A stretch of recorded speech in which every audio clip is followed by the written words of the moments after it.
Hey, what's going on? Welcome back to another video with Limitless Developments. In this video, it's basically the first video where we're introducing what we're going to be working on in this phase of our hypothetical projects. As we go into each phase, from the development phase to the construction, design, property management, whatever, I'm going to do a little video introducing that phase, what that phase is going to be all about, what we're going to be focused on, and the different elements of that we have to worry about in that phase. So in today's video, I'm basically introducing the land acquisition process. This is what we're going to be working on in this phase of the project.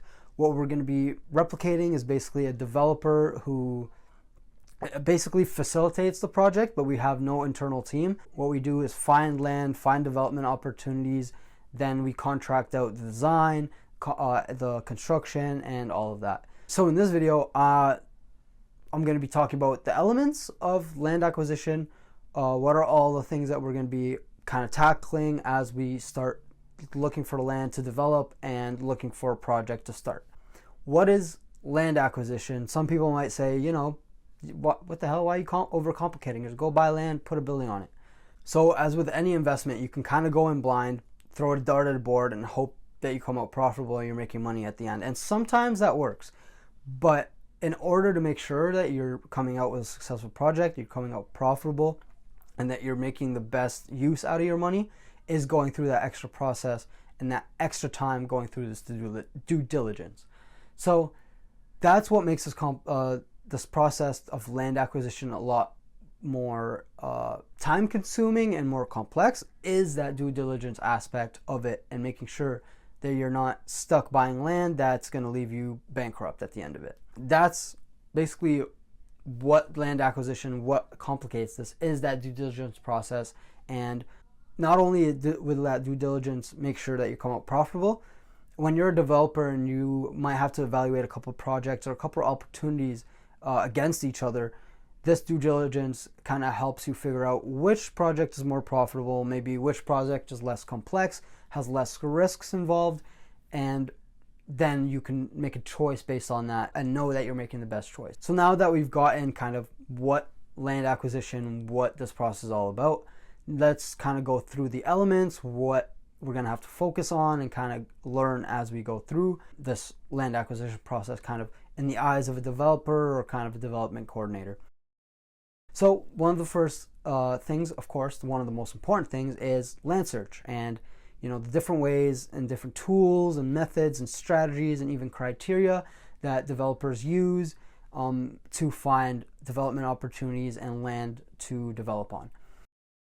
A second one, this is kind of something that I learned on my own when I was doing my thesis, because I did it kind of related to how to start a development company and get the financing as a beginning developer.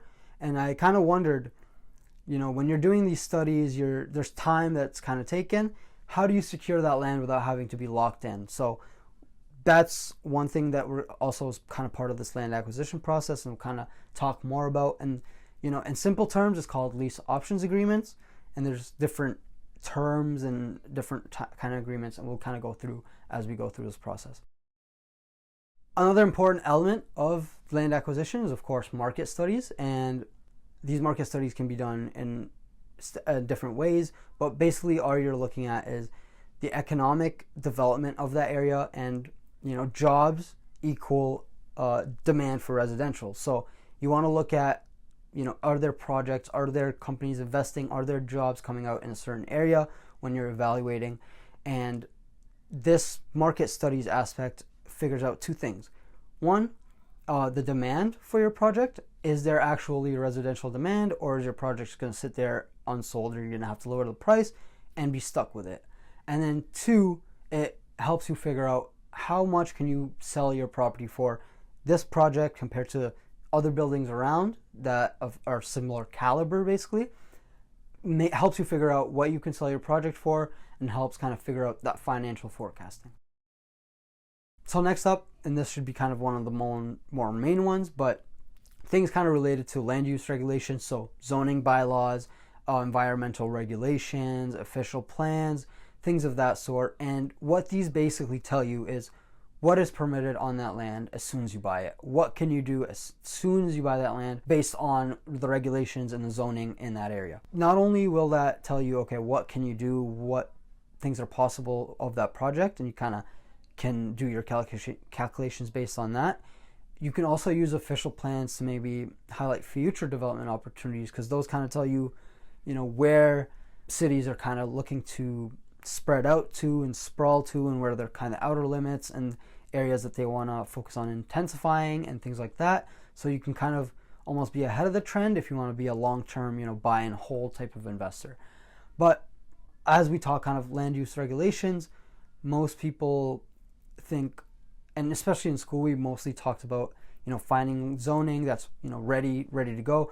We will be doing that for this project for simplicity's sake, but in future projects, we will discuss something called zoning amendments, and those are things that you can basically get some zoning requirements changed, and you do have to be logical with this. Not everything's going to get passed. You kind of have to look at context, things like that. So it's a lot more complex. So we won't really be doing it for our first project, but probably in future projects. So as we get kind of halfway through the list and looking at the different elements involved with land acquisition, we kind of come to the most important, another one of the more important ones, and it's the financials and going through feasibility studies. So as the name implies, feasibility studies is basically just looking at, all the projected expenses related to the project, construction, land purchase, any other studies and expenses related to studies, and then looking at the projected income that project can provide, and then seeing if it makes sense. Because if it doesn't make sense, it doesn't make dollars, and you probably don't want to invest in it.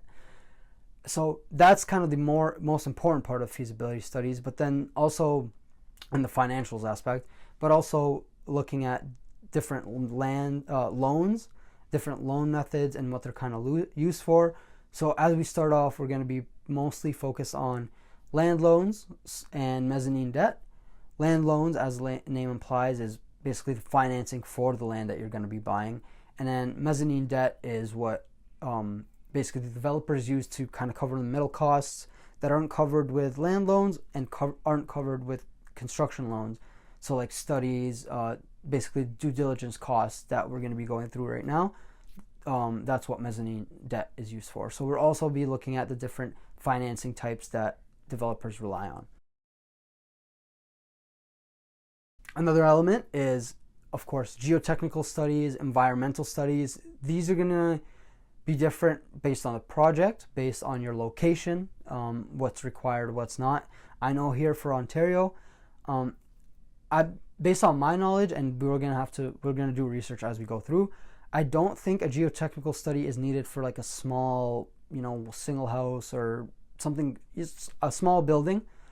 I think geotechnicals are more needed for high rises, things with more complex foundation design, things like that. So I don't think it may be needed, and we'll kind of look through that.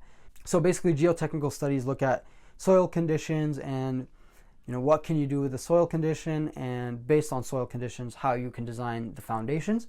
So even if they're not, needed for small residential, it can still help with foundation design and making sure that, drainage and things like that are dealt with properly. Another thing, and that is also dependent on where you are. I believe this is Ontario. I don't know if it's Canada-wide or Ontario-wide, but environmental assessment phase 1, I believe, is needed for anything related to residential, housing, childcare, anything like related to that. I believe you have to do environmental assessment phase 1. And in that environmental assessment phase 1, I believe they look at the history of the land use and try to identify if there's any land use that could have led to contamination of that soil that the land is, of the subject land, basically. And I believe based on the results of that study determines whether you need a phase 2 or not. And I believe the phase 2 is where it actually looks at the soil and sees if there's any actual contaminants that need to be cleaned before you can go ahead with this type of project. Finally, some of the wrapping up stuff.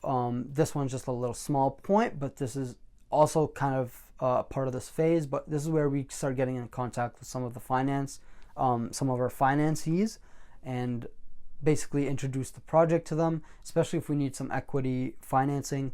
We create presentations and work to get those finances on board and excited for this project. Finally, the most exciting part is going through the offer, making an offer, negotiations, and writing that purchase agreement. So we're going to try to, obviously I'm not going to be going out making an offer on land or anything. So I'm hoping that I can use ChatGPT to kind of role play as maybe the seller of the land and maybe like negotiate that way. But we're going to hopefully talk about some negotiating tips, and then with the purchase agreement talk about how to make some contingencies and write in some clauses that cover your butt and your risks, just in case you couldn't get the approvals you wanted or things of that sort. So those are basically all the elements of the land acquisition process and kind of the things that we'll be tackling as we go through this first phase looking for land to develop. So in summary, all the things related to the land acquisition process are the land search and ways of finding land, ways to secure land without having to purchase it, looking at market studies, financial studies, zoning regulations, as well as geotechnical and environmental studies. Finally, wrapping things up with contacting the financiers and negotiating and making that purchase agreement and putting in those clauses to make sure that you're reducing your risks. So those are all the elements and all the different things that we'll be going through as we tackle this first phase of the project and look for that first development opportunity, that first land to buy for our project. So I'm very excited. Next episode, we're going to be jumping right into land search and looking for different properties. I'm not going to lie, I already got a little bit ahead of myself and started just peeking around a little bit and started seeing some good opportunities here and there. So I'm excited to dive right in with you guys. I hope you subscribe and stick around for this journey. I hope you enjoyed this video. Give it a like if you did, and give me a comment, any room for improvement, things you want me to elaborate on, or maybe even recommendations, as this is a new project, a new channel after all. So like I said again, hope you subscribe. I hope to see you on the next one. I hope you enjoyed this one. Take care and have a good one.